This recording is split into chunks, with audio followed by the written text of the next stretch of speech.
yards. Uh, Looking at Ryan Tannehill's line, I mean, wasn't necessarily spectacular. I mean, it's 10 for 21, 158 yards, but he did have 2 touchdowns. How you doing? Is it Lucia? I think it's Lucia, but I'm guessing.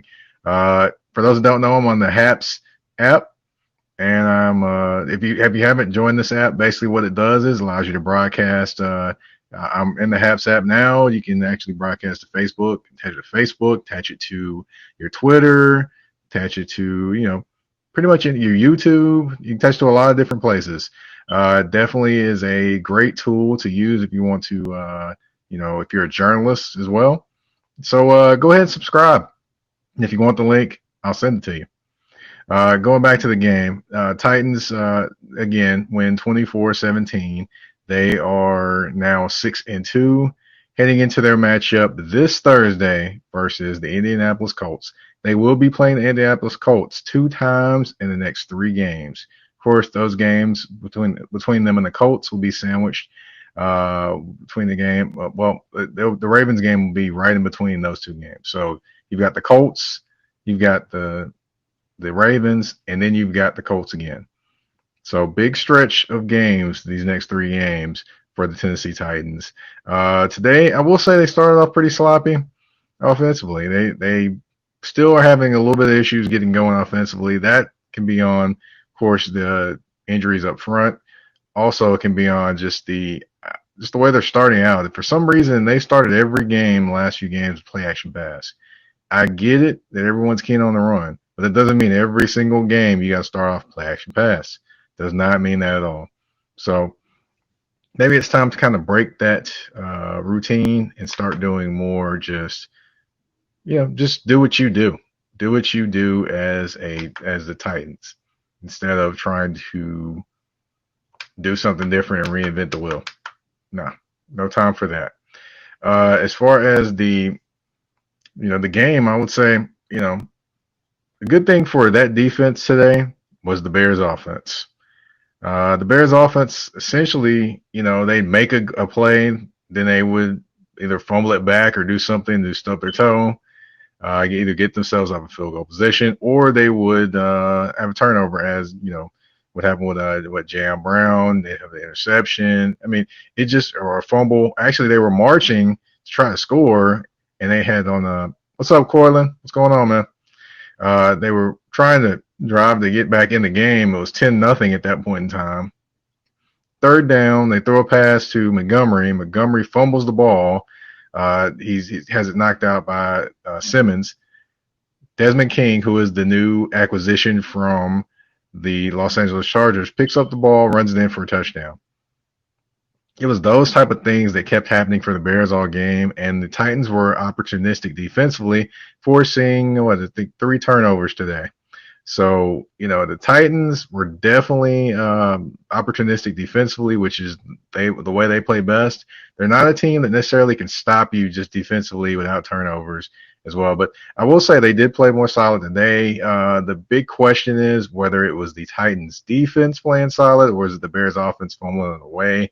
Not literally all the time, but just, a lot of the time fumbling the ball away and not necessarily handling their business.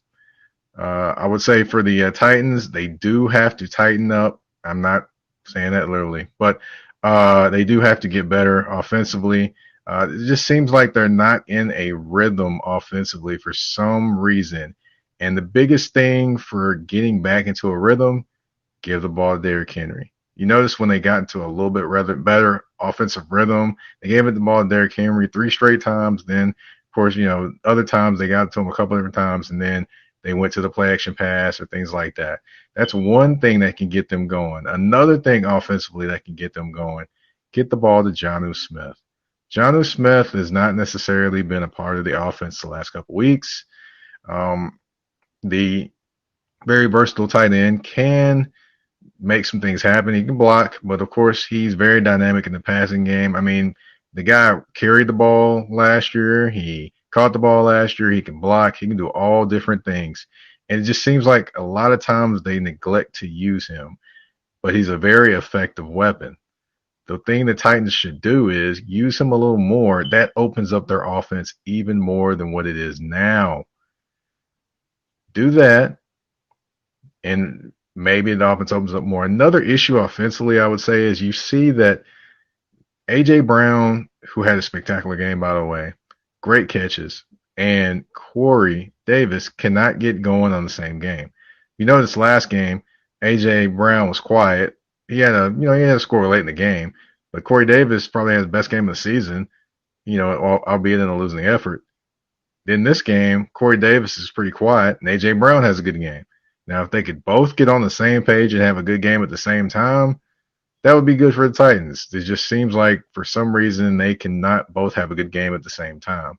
As far as A.J. Brown today, of course, he had one drop early, but after that, I would say he was definitely on point and ready to go. He had one catch, caught the ball in the middle of the field, reverse field. That was a great run after the catch. And, he definitely had that fade pattern he ran, he was actually lined up in the slot. What happened there was the Titans knew they were in a little bit of a man-to-man situation. So what they did is have Corey Davis run inside, have the slot guy run to the outside, basically giving A.J. Brown the whole third of the field outside the hash mark to work with. And Ryan Tannehill dropped it in. A.J. Brown caught it. Not only caught a pass with a small window, that was a extremely small window and a great pass by Ryan Tannehill, but also he caught it and he scored and finished the play as well. He's one of the most talented young wide receivers that nobody talks about in the NFL. And honestly, I guess as the Titans get better, he'll get more publicity and coverage, but he should. He should get more publicity, more coverage because he's a very talented wide receiver. As far as the Titans defensively, you missed Jadeveon Clowney some, but you didn't really miss him quite as much because Harold Landry was bringing pressure all game long. He's doing what he's been doing all year, and that's being the best defensive, outside linebacker on that team. What is it that you agree with, Lucia? I'm not sure what you agree with. I said a lot today, but in case y'all don't know, I'm talking to somebody that's actually in the Haps app. And again, if you hadn't joined the Haps app, join in on the conversation. There's people actually in there commenting. David Bernstein, I see Bernstein. I see you right there liking the post on Facebook. Go ahead and jump in the Haps app, man. Trust me, you'll like it. But yeah, as far as the Titans, Harold Landry definitely did a good job today. He's bringing pressure. Doing what he usually does. He honestly is the most consistent outside linebacker on the Titans team. He is. He rushes the passer, plays with great effort at all times, and he just does his thing out there every single game. You don't have to worry about him, letting up on the play or anything of that nature at all. As far as Roberson. He made a couple plays, tipped a couple passes, things like that, but it just seemed like he was just there right now, which is understandable because he's not necessarily used to this much action. So, maybe as things go on, because more than likely he'll be starting again come Thursday, because I don't think Jadeveon Clowney is going to be able to play Thursday, especially with the meniscus issue. A.J. Brown deserves so much coverage. Yet I will say that A.J. Brown does deserve more coverage than he gets. Roberson will get better. Yeah, Roberson has to get better because he has no choice because Vic Beasley's gone and Jadeveon Clowney is hurt. In case you don't know, I'm responding to someone who's asking a question or making a comment as Cortland Griffin. As far as defensive backs, I will say this. The defensive backs actually did not play bad today. They did not play bad today. I will say defensive backs did not play well. Play bad. You're looking at a few different things that happened. You're looking at Desmond King coming in. He was pretty solid today. Say they don't give him enough coverage. Yeah, that's true. Yeah, they definitely don't give A.J. Brown enough coverage. That is true. Let's see. Desmond King was very, very solid today. I think he'll be good for the team. I'm not sure necessarily a godsend, Cortland, but he'll definitely help what they need. You can definitely throw him in the slot. You could probably throw him outside. once he gets acclimated to the system. But he's a versatile defensive back that actually is a ball hawk as well. I mean, I don't know if people know, but out in San Diego, he used to return kicks. Excuse me, Los Angeles, he used to return kicks, and he also did a few other things out there. So he's definitely a guy that is going to find the football and make some plays, and he fits in that aspect very, very well with the team. Definitely another guy I want to give credit to. Let's see. I am looking for him. Breon Borders. Yes, Breon Borders. No one expected this guy to do much today. He got called up today, actually, to play for the Titans. And, he just came in and was solid. He was just solid across the board. Defended very well, uh, covered very well, tackled very well. I mean, he just made plays and did what he was supposed to do. And that's the kind of defensive back play the Titans need. You couple that with, needing more players up front. But yeah, it's definitely was a good sign for them, the way they looked. I'll say this though. They do have a tough game coming Thursday. Philip Rivers and the Indianapolis Colts come to town. I'm not saying the Colts are world beaters, but the Colts are a little bit better than I guess people think they are, even though they did lose today as well. But they lost to the Baltimore Ravens today. But I'll say that the Colts are solid. That's a huge game. And the biggest thing is they're going to have to, I guess make Philip Rivers move around a little bit. I mean, he is 185 years old. He's really not 185 years old. Just joking. But anyway, so I'm too close to the camera. Okay. Is that better for you? Rich Winter 702. Somebody said I was too close to the camera, y'all. But hey, it is what it is.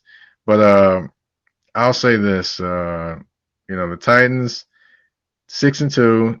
Best start they've had under Mike Vrabel. So, it's a good thing for them. However, what I will say is, even though they are 6-2, it isn't necessarily the 6-2 they desired in some instances, because, you still have some issues to work out defensively, with, making sure to consistently stop people on third downs and things like that. That is huge. You also got to get better tackling. Defense has to, defense has to do what they need to do, of course. But, that's a key thing. The one positive thing I would say, there's another positive defensively today. They held the Bears to 2 of 15 on third downs. For those that don't know, the Titans are pretty bad stopping people on third downs. The extra slipper that played this defense Thursday. So it worked gloriously, but they definitely have to play more disciplined. I got a comment. They definitely have to play more disciplined on Thursday. More disciplined defense, and backs are slippery. Yeah, I get that. I will say they did actually tackle a little better today. They still need to tackle better as a team.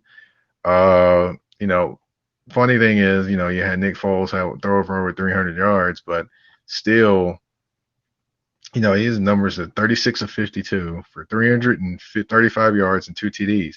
But it didn't seem that way because a lot of it was garbage yards and trying to get back in the game, because essentially, it was 24-17, but it was really, the Titans were in control of that game most of the time. I mean, essentially it was. For the Titans, a few different things to work on. Of course, obviously, like I said, defensively, they need a few things. They have a few things they need to work on there. As far as offensively, get started quicker. I don't know what's going on the last couple games, or last 3 games, I'm sorry, but they just have not started quickly, and it's kind of hurt them towards the end. It's kind of hurt them in the game. If they could this Thursday, be very big for them to start early. Start early, start quick, start often, because the Colts are good defensively. Get them on their heels a little bit, and then offensively, make Philip Rivers have to come back and win the game. I know he's proven he can do that in the past, but as he's gotten a little bit older in the league, of course the arm strength isn't there, and he's not going to be the same guy he once was. But again, not going to harp on that too much. That there is some things that Titans need to work on, but I will say the Titans won the game. That's a big thing. That is the key thing there. They're 6-2. They're still leading the division going into Thursday. Divisional game against the Indianapolis Colts. We'll see what happens next game. Like I said, if you have any questions or anything like that, you can throw them in the chat box. You can find me on Twitter at MikePadden82. Feel free to follow and ask questions there. I got all your answers if you need them. Uh, Also, if you are checking out any reading or anything like that, or want to read some great sports talk, go to the 3point conversion.com. Go there. You can catch me doing some Titans talk there and a few articles. You can catch NBA. You can catch our NFL rankings, which are just the real rankings, because you see some of these rankings and they're pretty fugazi. Yeah, these rankings are real at the 3-point conversion. So we have a lot of great things going on, and definitely check it out. Again, my name is Mike Patton. This is Titans Talk. Titans win 24-17 against the Chicago Bears. And you all stop through on Thursday. I'll be back again previewing the game against the Colts. Have a good night.